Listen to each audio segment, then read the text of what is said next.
ಶ್ರೀ ಗುರು ಬಸವಲಿಂಗಾಯ ನಮಃ.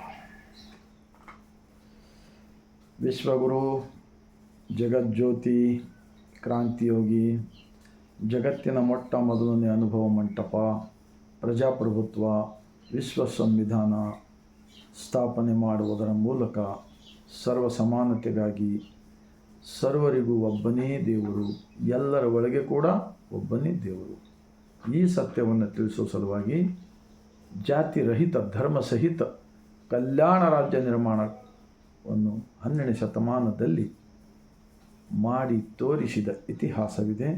ಇದು ಬ್ರಹ್ಮಾಂಡದ ಕುರುಹು ಆದ ಇಷ್ಟಲಿಂಗವನ್ನು ಕೊಡುವುದರ ಮೂಲಕ ಲಿಂಗ ಆಯತ ಧರ್ಮ ಸ್ಥಾಪಕರೂ ಆಗಿರತಕ್ಕಂತಹ ಮಹಾತ್ಮ ಬಸವಣ್ಣನವರನ್ನು, ವಿಶ್ವಜ್ಯೋತಿ ಅಕ್ಕ ಮಹಾದೇವಿರವರನ್ನು, ಸಕಲ ಶಿವ ಶರಣರನ್ನು ಎನ್ನ ಹೃದಯ ಮಂದಿರದಲ್ಲಿ ನೆನೆಯುತ್ತಾ ಭಾರತೀಯರೆಲ್ಲರಿಗೂ ಬಸವನಾಡು ಶರಣರ ನಾಡು ಅನುಭವ ಮಂಟಪ ಬಸವ ಕಲ್ಯಾಣದ ಭೂಮಿಲಿಂದ 150 ಕೋಟಿ ಭಾರತೀಯರಿಗೆ ಬಾಗಿದ ತಲೆ ಮುಗಿದ ಕೈಲಿಂದ ಶರಣು. ಒಂದು ಮಹಾತ್ಮ ಬಸವಣ್ಣನವರ ವಚನ: ಒಲೆ ಹೊತ್ತಿ ಉರಿದರೆ ನಿಲ್ಲಬಹುದಲ್ಲದೆ ಧರೆ ಹತ್ತಿ ಉರಿದರೆ ನಿಲ್ಲಬಾರದು. ಏರಿ ನೀರುಂಬಡೆ ಬೇಲಿ ಕೆಯ್ಯ ಮೇಯುವಡೆ, ನಾರಿ ತನ್ನ ಮನೆಯಲ್ಲೇ ಕಳುವು ಮಾಡುವಡೆ, ತಾಯಿಯ ಮೊಲೆ ಹಾಲು ನಂಜಾಗಿ ಕೊಲ್ಲುವಡೆ, ಈ ನಾರಿಗೆ ದೂರುವೆ कूडल संगम देवा. महात्मा बसवण्णा जी 12वीं शताब्दी में बिज्जा राजों का ज़माना था ना, उस पीरियड में एक प्रधानमंत्री होकर वहाँ पर जब सबका राज नहीं था, राजा ब्राह्मण क्षत्रिय वैश्य शूद्र पंचम ಎಲ್ಲ ಕೊನೆಯದವರು ಅಂದರೆ ಶೂದ್ರರು. ಇವತ್ತೇನು ಲಿಂಗಾಯತ್ ವೀರಶೈವ ಲಿಂಗಾಯತ್ ಆಗಲಿ ನಾವೆಲ್ಲರೇ ನಿದ್ದೇವಲ್ಲ, ಎಲ್ಲ ಒಳಪಂಗಡದವರು ಏನು, ಇವರೆಲ್ಲರೂ ಕೂಡ 12ನೇ ಶತಮಾನದಲ್ಲಿ ಕೆಳವರ್ಗದವರೇ ಇದ್ದೀವಿ. ಇದು ಇತಿಹಾಸ ಹೇಳುತ್ತದೆ, ನಾವು ಹೇಳೋದಿಲ್ಲ. ಇಲ್ಲಿ ಈ ಗ್ರಂಥದಲ್ಲಿ ಎಲ್ಲವೂ ಸಿಗುತ್ತದೆ ಇತಿಹಾಸ. ಯಾರು ಎಷ್ಟೇ ಕುತಂತ್ರ ಮಾಡಿದ್ರು ಕೂಡ ಸತ್ಯ ಸಿಗಲಿದೆ. ಆದ್ದರಿಂದ ಒಲೆ ಹೊತ್ತಿ ಉರಿದರೆ ನಿಲ್ಲಬಹುದು. खाना पकाने के वास्ते चूल्हा जलाते हैं, बाद में बुझाने को आता है. धरे हत्ती उरिदरे, इडी जंगल को अगर अंगार लग गए, पहाड़ों को, वो ज़माने में क्या अग्निशामक था क्या? नहीं था ना. अभी भी कितना भी अग्निशामक बुला लो, अगर बड़ा अंगार लग गए तो पूरा जल जाएगा, लेकिन बचा नहीं सकते. ये नीर उम्बड़े, उस ज़माने में करंट नहीं था, बावड़ी का पानी मट्टी से निकलते थे 2 बैल बांध के. जब वो मट्टी को अगर 5-10 सुराख गिर गए तो पानी बॉडी में से ऊपर आने तक और वापस नीचे जाएगा. वो खेत में का पीक किसको कंप्लीट कर सकता बताओ? बेली कई या बेई बड़े, इसका मतलब जो देश के अंदर राजकारणी लोग हैं, प्रधानमंत्री, मुख्यमंत्री, MLA, MP, इन लोगों ने अगर जो समाज को धोखा किए तो गरीब लोग क्या करेगा बताओ? क्यों बोलते हो? पैसे लेकर वोट डालने वाले लोग हैं, सब गरीब बना दिए देश के अंदर. बसवण्णा कल के लिए कुछ भी नहीं रखने दिया. 2 दाना, नया कपड़ा तो दूर की बात, धागा से लग, लेकिन आज उन्होंने फिर भी खुशी में थे वो लोग. 1,96,000 शरणों ने सब मेहनत करते थे, कोई जात पात ऊंच नीच भेदभाव नहीं किया. तो बाद में इसको ये जो मनुवादी हैं ना, ये लोग कुतंत्र के लोग, इन लोगों ने षड्यंत्र करके बसवा कल्याण की ज़मीन पर वचनों को जलाया गया, शरणों का हत्या किया गया. इस वचन के अंदर सब मिलता है, साक्षी. उन्होंने सब अपने दुख दर्द इसके अंदर लिखा हुआ वचन. इसलिए बसवण्णा जी के एक वचन है: ನಾಳೆ ಬಪ್ಪುದು ನಮಗೆ ಹಿಂದೆ ಬರಲಿ, ಇಂದು ಬಪ್ಪುದು ನಮಗೆ ಈಗಲೇ ಬರಲಿ, ಇದಕಾರಂಜುವರು ಇದಕಾರಳಕುವರು, ಜಾತಸ್ಯ ಮರಣ ಧ್ರುವ ಎಂಬುದಾಗಿ ನಮ್ಮ ಕೂಡಲ ಸಂಗಮ ದೇವ ಬರೆದ ಬರಹವ ತಪ್ಪಿಸುವೆನೆಂದರೆ ಹರಿ ಬ್ರಹ್ಮಾದಿಗಳಿಗೂ ಇಲ್ಲ.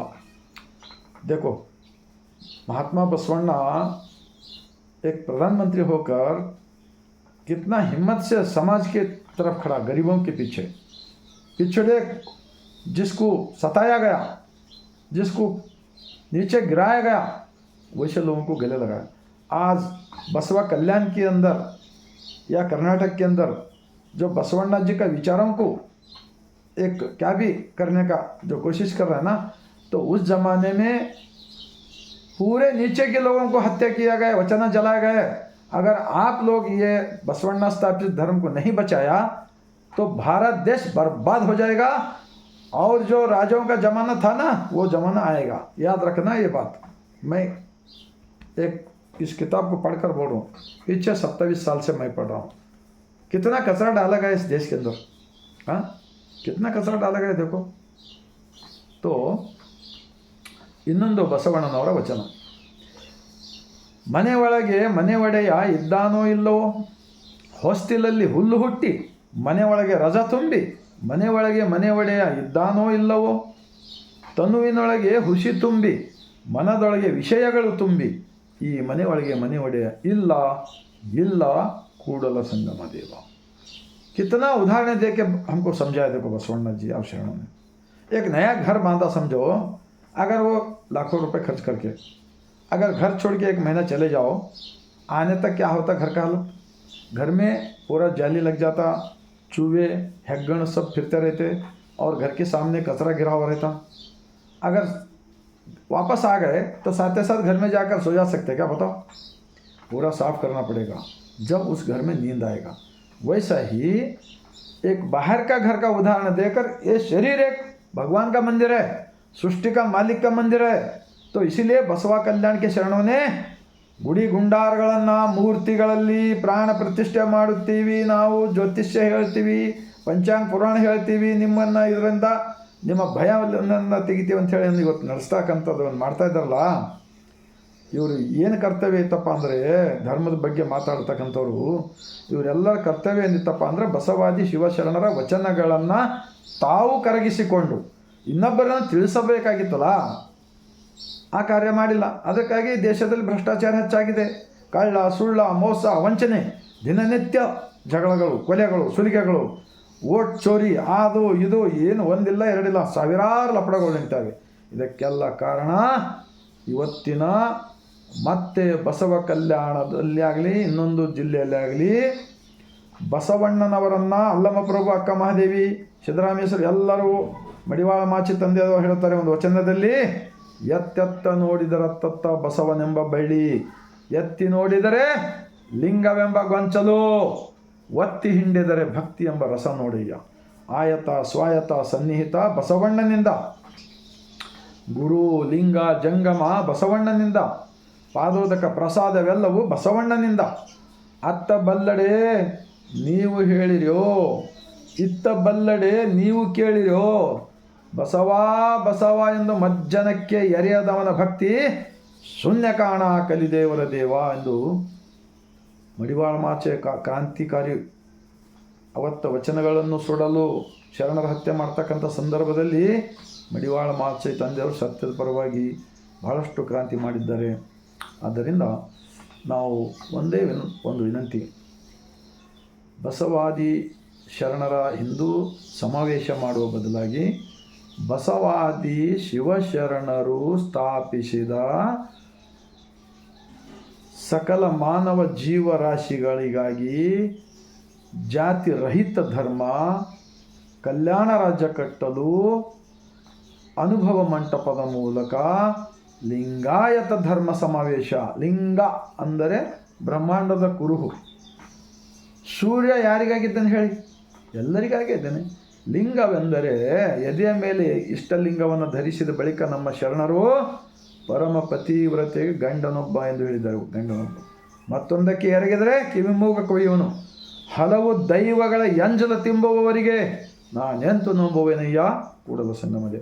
ಬೇಕಾದಷ್ಟು ವಚನಗಳಿವೆ ಈ ಗ್ರಂಥದಲ್ಲಿ. 2500 ವಚನಗಳಿವೆ. 100ಕ್ಕಿಂತ ಹೆಚ್ಚು ಶರಣರ ಇತಿಹಾಸವಿದೆ. ಅವರೆಲ್ಲರೂ ದುಡಿಯುವ ವರ್ಗದವರು, ಉತ್ಪಾದಕ ವರ್ಗದವರು. ಬಸವಣ್ಣನದಿಂದ ಬದುಕಿತ್ತು ಈ ಲೋಕವೆಲ್ಲ ಎಲ್ಲ ಬರೆದಿದ್ದಾರೆ. ಇದು ಬಸವಣ್ಣನ ಸ್ಥಾಪಿಸಿದ ಧರ್ಮ, ವಿಶ್ವ ಸಂವಿಧಾನ ಧರ್ಮ. ಭಾರತ ರತ್ನ ಡಾಕ್ಟರ್ BR ಅಂಬೇಡ್ಕರ್ಜಿರವರು ಕೂಡ ಭಾರತ ದೇಶ ಗುಲಾಮಗಿರಿಯಿಂದ ಮುಕ್ತವಾದ ನಂತರ ಭಾರತ ದೇಶದ ಸಂವಿಧಾನದ ನಿರ್ಮಾಣದಲ್ಲಿ ಮುಖ್ಯಸ್ಥರಾಗಿರ್ತಕ್ಕಂಥ ಭಾರತ ರತ್ನ ಡಾಕ್ಟರ್ BR ಅಂಬೇಡ್ಕರ್ಜಿರವರು ಕೂಡ 22 ಪ್ರತಿಜ್ಞೆ ಮಾಡಿಸಿದ್ದಾರೆ. ಆ ಎಲ್ಲ ಪ್ರತಿಜ್ಞೆಗಳು ಈ ವಚನದಿಂದ ತೆಗೆದುಕೊಂಡಿದ್ದಾರೆ. ಅವರು ಕೂಡ ಬಸವಣ್ಣನವರ ಧರ್ಮ ಸ್ವೀಕಾರ ಮಾಡ್ತಕ್ಕಂಥ ಮನಸ್ಸಿದ್ದರೂ ಕೂಡ ಇವತ್ತೇ ನೋಡಿದ್ರಲ್ಲ ಏನೆಲ್ಲ ಮಾಡ್ತಾ ಇದ್ದಾರೆ. ಎಲ್ಲ ತಿರುಚು ಕಾರ್ಯ.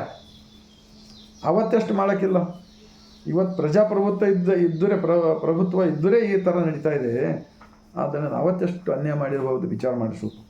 ಆದ್ದರಿಂದ ನಾವೇನು ಈಗ ಭಾಳಷ್ಟು ಜನ ವಚನಗಳನ್ನು ಓದುತ್ತಾ ಇದ್ದಾರೆ. ಇವತ್ತಿಲ್ಲ ನಾಳೆಗೆ ಸಂಕಟ ಬಂದಾಗ ಗೊತ್ತಾಗುತ್ತೆ ಎಲ್ಲ. ಏನು ದೇವರು ಎಷ್ಟು ದಿನ ಹೊರಗೆ ಹುಡುಕಿದರೂ ಯಾರಿಗೂ ದೇವರು ಸಿಕ್ಕಿಲ್ಲ, ಸಿಗೋದು ಇಲ್ಲ. ನಮ್ಮ ಅಂತರಂಗದಲ್ಲಿ ದೇವನಿದ್ದಾನೆ ಅಂಥೇಳಿ ಈ ಸತ್ಯವನ್ನು ಸರಳ ವಚನಗಳ ಮೂಲಕ ಆಡುವ ಭಾಷೆ ಕನ್ನಡದಲ್ಲಿ ಕೊಟ್ಟಿರುವುದರಿಂದ ಶಾಲಾ ಮಕ್ಕಳು ಇಡೀ ಜಗತ್ತಿಗೆ ಬಸವಮಯ ಆಗಲಿದೆ. ಆದ್ದರಿಂದ ನಮ್ಮೆಲ್ಲರ ಕರ್ತವ್ಯ ಏನಾಗಬೇಕಪ್ಪ ಅಂದರೆ ಆದಷ್ಟು ಮಟ್ಟಿಗೆ ಈ ಮನುಷ್ಯ ಈ ಭೂಮಿ ಮೇಲಿಂದ ಹುಟ್ಟಿ ಇಷ್ಟೆಲ್ಲ ಸೃಷ್ಟಿಕರ್ತಂದೆಲ್ಲವನ್ನು ಬೆಳೆದು ಈ ಭೂಮಿ ಬಿಟ್ಟು ಹೋಗೋದಂತೂ ಇದೆನಾ ಒಂದಿನ. ಹೋಗೋದಕ್ಕೆ ಮುಂಚೆ ಅಂತರಂಗದ ದೇವನನ್ನು ಅರಿತುಕೊಂಡು ಬದುಕಿದರೆ ನಿಜಕ್ಕೂ ಮುಕ್ತಿ ಪಡೆಯಲು ನಮಗೆ ಕಾಶಿಗೆ ಹೋಗಬೇಕಾಗಿಲ್ಲ, ಗಂಗಾ ನದಿಯಲ್ಲಿ ಮುಳುಗ್ಲಿಕ್ಕೆ ಹೋಗಬೇಕಾಗಿಲ್ಲ, ತೀರ್ಥಕ್ಷೇತ್ರಗಳಿಗೆ ಹೋಗಬೇಕಾಗಿಲ್ಲ, ಧರ್ಮಸ್ಥಳಕ್ಕೆ ಹೋಗಬೇಕಾಗಿಲ್ಲ. ಅವೆಲ್ಲವೂ ಕೂಡ ವ್ಯಾಪಾರಿಗಳ ಕೇಂದ್ರಗಳಾಗಿವೆ. ಆದ್ದರಿಂದಲೇ ಬಸವಣ್ಣನವರ ತತ್ವ ಒಂದೆಳಗೆ ಎಲ್ಲ ವರ್ಗದವರು ತಿಳ್ಕೊಂಡು ಬಿಟ್ಟರೆ ಇವರ ಅಂಗಡಿ ನಿಜಕ್ಕೂ ಮುಚ್ಚುತ್ತವೆ, ಮುಚ್ಚಿ ಬಿಡುತ್ತವೆ. ಆನಂತರ ಪ್ರತಿಯೊಂದು ಗ್ರಾಮ ಪಟ್ಟಣಗಳಲ್ಲಿ ಬಸವ ಮಂಟಪಗಳು, ಅನುಭವ ಮಂಟಪಗಳು ಆಗುತ್ತವೆ. ಅಲ್ಲಿ ಮತ್ತೆ ಎಲ್ಲ ವರ್ಗದವರು ಕೂಡಿ ಈ ವಚನಗಳ ಚಿಂತನೆ ನಡೆಯಲಿದೆ. ಇವತ್ತು ನೂತನ ಅನುಭವ ಮಂಟಪ ಉದ್ಘಾಟನೆ ಆಗಲಿದೆ. ಅಲ್ಲಿ ಎಲ್ಲ ವರ್ಗದವರು ಇಲ್ಲಿಗೆ ಬರ್ತಾರೋ ಬಸವ ಕಲ್ಯಾಣಕ್ಕೆ. ನಾವು ಬಸವ ಕಲ್ಯಾಣದ ಜನಗಳು ಏನು ಮಾಡಬೇಕಪ್ಪ ಅಂದರೆ ನಿಮ್ಮೆಲ್ಲರಲ್ಲಿ ಕೈ ಜೋಡಿಸಿ ವಿನಂತಿ ಮಾಡ್ಕೊಳ್ತಾ ಇದ್ದೀನಿ. ಬಸವಣ್ಣನವರ ಈ ವಚನಗಳಲ್ಲಿ ಬಸವಾದಿ ಶರಣರು ಜೀವಂತವಾಗಿದ್ದಾರೆ. ನೋಡಿ, ನಾನಂತ ಅವ್ರಿಗೆ ನೋಡಿಲ್ಲ. 893 ವರ್ಷ ಕಳೆದು ಹೋದರು. ಅವರ ವಚನಗಳು ಓದಿದ ಬೆಳಕೆ ನಮ್ಮ ಜೀವನ ಬದಲಾವಣೆ ಆಯ್ತಲ್ಲ. ಈ ಥರ ಎಲ್ಲರದ್ದು ಆಗಬೇಕಲ್ಲ. ಆ ಕೆಲಸ ಮಾಡಬೇಕಾಗಿದ್ದು ಯಾರ್ದಿತ್ತು? ನಮ್ಮದಿತ್ತಾ? ನಮ್ಗೆ ಯಾರು ಮಠ ಕೊಟ್ಟಿರಾ? ಯಾರು ಕಾರ್ ಕೊಟ್ಟಿರಾ? ಯಾರು ಹೊಲ ಕೊಟ್ಟಿರಾ? ಯಾರು ಕಾಲು ಬಿದ್ದು ನಾವು ದುಡ್ಡು ತೊಗೊಂಡಿನಾ? ನಮ್ಮಂಥವ್ರು ಸಾಮಾನ್ಯ ಜನಗಳು ಇಂಥ ಸತ್ಯ ತಿಳಿಸ್ತಾ ಇದ್ದೀವಿ. ಮತ್ತು ನಿಮ್ಮ ಕರ್ತವ್ಯ ಏನಾಗಬೇಕಪ್ಪ? ಅದಕ್ಕೆ ನಾನು ಇಷ್ಟೆಲ್ಲ ಆ ವಚನಗಳಲ್ಲಿರ್ತಕ್ಕಂಥ ಭಾವನೆಯನ್ನೇ ನಾನು ವ್ಯಕ್ತಪಡಿಸಿದ್ದೇನೆ. ಇದರ ಮುಂದೆ ಪುಣ್ಯ ಪಾಪಗಳೆಂಬುವುದು ತಮ್ಮಿಷ್ಟ ಕಂಡಿರೆ, ಅಯ್ಯ ಎಂದರೆ ಸ್ವರ್ಗ, ಎಲ್ಲೋ ಎಂದರೆ ನರಕ, ದೇವ ಭಕ್ತ ಜಯಾಜಿ ಎಂಬ ಈ ನುಡಿಯ ಒಳಗೆ ಕೈಲಾಸವಿದ್ದುದು ಕಾಣಿರಣ್ಣ ಅಂಥೇಳಿ ಬಸವಣ್ಣ ಹೇಳಿದ್ದಾರೆ. ನಿಮ್ಗೆ ಮನಸ್ಸಿಗೆ ಆನಂದ, ಪರಮ ಆನಂದ ಬೇಕಾಗಿತ್ತು. ಸ್ವರ್ಗ ಅಂದರೆ ಬೇಲೆ ಕೀಳು ಎಲ್ಲೆಲ್ಲ ಅಂತರಂಗದ ದೇವನ ಜೊತೆ ಒಂದಾಗಿ ಬದುಕಿದವರಿಗೆ ಮಾತ್ರ ಆ ಆನಂದ ಏನು ಸಿಗುತ್ತದಲ್ಲ, ಅದೇ ಸ್ವರ್ಗ. ಅದಕ್ಕೆ ಬಿಟ್ಟು ಮತ್ತೇನಿಲ್ಲ ಎಂದು ಹೇಳ್ತಾ, ತಮ್ಮೆಲ್ಲರ ಹೃದಯಕ್ಕೆ ತಟ್ಟಿದೆ ಆದರೆ ನಿಮ್ಮ ಮನೆಯಲ್ಲಿರ್ತಕ್ಕಂಥ ಮುದ್ದು ಮಕ್ಕಳಿಗೆ, ನಿಮ್ಮ ಸಂಬಂಧಿಕರಿಗೆ ಎಲ್ಲರಿಗೆ ಇಂಥ ವಿಡಿಯೋಗಳನ್ನು ಕಳಿಸ್ರಿ. BP, ಶುಗರ್, ಹಾರ್ಟ್ ಅಟ್ಯಾಕ್, ಆ ರೋಗು ಈ ರೋಗು, ಜಾತಿ ಭೇದ ಭಾವ, ಈ ಜಗಳಗಳು ಎಲ್ಲವೂ ಕೂಡ ನಿಲ್ಲಿಸಲು ಸಾಧ್ಯವಿದೆ. ಅಣ್ಣ ಬಸವಣ್ಣನವರು ಸ್ಥಾಪಿಸಿದ ಜಗಜ್ಯೋತಿ ಮಹಾತ್ಮ ಬಸವಣ್ಣನವರ ತತ್ವದಿಂದ ಬದುಕಿತ್ತು ಈ ಲೋಕವೆಲ್ಲ ಎಂದು ಹೇಳುತ್ತಾ 150 ಕೋಟಿ ಭಾರತೀಯರಿಗೆ, ಎಲ್ಲ ರಾಜಕಾರಣಿಗಳು, ಎಲ್ಲ ಧರ್ಮದ ಬೋಧನೆ ಮಾಡ್ತಕ್ಕಂಥವ್ರು ನಿಮಗೆ ಕೈ ಜೋಡಿಸಿ ವಿನಂತಿ ಮಾಡ್ಕೊತೀನಪ್ಪ. ನಿಮ್ಮದು ಕರ್ತವ್ಯನೂ ಇದೆ. ದೇಶದ ಬಗ್ಗೆ ದೊಡ್ಡ ದೊಡ್ಡ ಮಾತು ನಾವು ಆಡ್ತೀವಲ್ಲ ನಾವು ಎಲ್ಲರೂ, ಆದರೆ ಇಂಥ ವಿಚಾರ ಜನರಿಗೆ ಹೇಳಿ ಆಟೋಮೆಟಿಕ್ ನಮ್ಮ ದೇಶದೆಲ್ಲ ಪ್ರಗತಿ ಆಗುತ್ತದೆ. ಎಲ್ಲರೂ ಸುಖ ಶಾಂತಿ ನೆಮ್ಮದಿನ ಬದುಕ್ತಾರೆ. ಈಗ ಯುವಕರು ದಾರಿ ತಪ್ಪು ಹೋಗ್ತಾ ಇದ್ದಾರೆ. ದುಡಿದು ಎಷ್ಟೇ ಡಿಗ್ರಿ ಪಡೆದ್ರು ಏನಂತಾರ ಪೇಪರ್ ಲೀಕ್ ಮಾಡೋದು, ಓಟ್ ಚೋರ್ ಮಾಡೋದು, ಏನೆಲ್ಲ ಕೇಳ್ತಾ ಇದ್ದೀವಿ ನಾವು ಮೊಬೈಲ್ದಾಗ. ಹೊಡಿ ಬಡಿ ಕಡಿ ಎಲ್ಲ ಕಡೆ ಜಗಳ, ಈ ಪ್ರಾಣಿ ಹಿಂಸೆ, ಆಕಳಿಗೆ ಗೋಮಾತ ಅಂತ ಹೇಳೋದು, ಎತ್ತಿಗೆ ಮತ್ತು ಸುಮ್ಮ ಕೊಡೋದು. ಆ ಎತ್ತು ಆಕಳು ಎರಡೂ ಬೇಕಪ್ಪ. ಎರಡು ಇದ್ದಾಗೆ ಮುಂದಿನ ಉತ್ಪತ್ತಿ ಇದೆಯಲ್ಲ. ಬರೀ ಆಕಳು ಇಟ್ಕೊತ್ರಿ ಎತ್ತುಗಳೆಲ್ಲ ಹೋಗ್ಬಿಟ್ಟು ಅಂದ್ರೆ ಏನು ಮಾಡ್ತೀರಿ? ಬರೇ ಗಂಗಾ ನದಿದ ನೀರು ಮುಳುಗಿದ್ರೆ ನಾವು ಪಾಪ ಪರಿಹಾರ ಆಗ್ತದೆ, ಗಿಡಕ್ಕೆ ದಾರ ಸೂತ್ರ ಎಲ್ಲ ವಚನಗಳದಾಗ ಇವೆ. ಇವೆಲ್ಲ ಮೂಢ ರೂಢಿಗಳು ಈ ಜನರ ತಲೆಯಲ್ಲಿ ಹಾಕಿದ್ದು. ಅದನ್ನು ಬಿಟ್ಟು ಅವರೆಲ್ಲರಿಗೂ ಆತ್ಮಬಲವನ್ನು ಕೊಡಬೇಕು. ದುಶ್ಚಟ, ದುರ್ಗುಣ, ದುರ್ನಡತೆಯಿಂದ ಮುಕ್ತಿ ಪಡಿಬೇಕಾದರೆ ನಾವು ಪದೇ ಪದೇ ದಿನನಿತ್ಯ ಶರಣರ ಸಂಘ ಮಾಡಬೇಕಾಗುತ್ತದೆ. ಯಾಕಂದರೆ ಈ ಮನುಷ್ಯನ ಗುಣ ಹೆಂಗಿದೆ, ಕೋತಿ ಗುಣ ಇದೆ. ಎಲ್ಲ ಆಸೆಗಾಗಿ ಏನೇನೋ ಮಾಡ್ತದೆ ಮನುಷ್ಯ. ನನಗೂ ಗೊತ್ತಿದೆ. ಇಲ್ಲಿ ಮುಕ್ತಿ ಪಡಿಬೇಕಾದರೆ ಪ್ರತಿಯೊಂದು ಗ್ರಾಮ ಪಟ್ಟಣಗಳಲ್ಲಿ ಅನುಭವ ಮಂಟಪ, ಬಸವ ಮಂಟಪಗಳು ಸರ್ಕಾರದ ವತಿಯಿಂದ ಆದರೆ ಮಾತ್ರ ನಮ್ಮ ಕರ್ನಾಟಕ ರಾಜ್ಯ ಅಷ್ಟೇ ಅಲ್ಲ, ಇಡೀ ಭಾರತೀಯರಿಗೂ ಎಲ್ಲರಿಗೂ ಕಲ್ಯಾಣವಾಗುತ್ತೆ ಎಂದು ನಾನು ಗ್ಯಾರಂಟಿಯೊಂದಿಗೆ ಹೇಳುತ್ತಾ ತಮ್ಮೆಲ್ಲರಿಗೂ ಮತ್ತೊಮ್ಮೆ ಬಸವನಾಡಿನಿಂದ ಬಾಗಿದ ತಲೆ ಮುಗಿದ ಕೈಲಿಂದ ಶರಣು.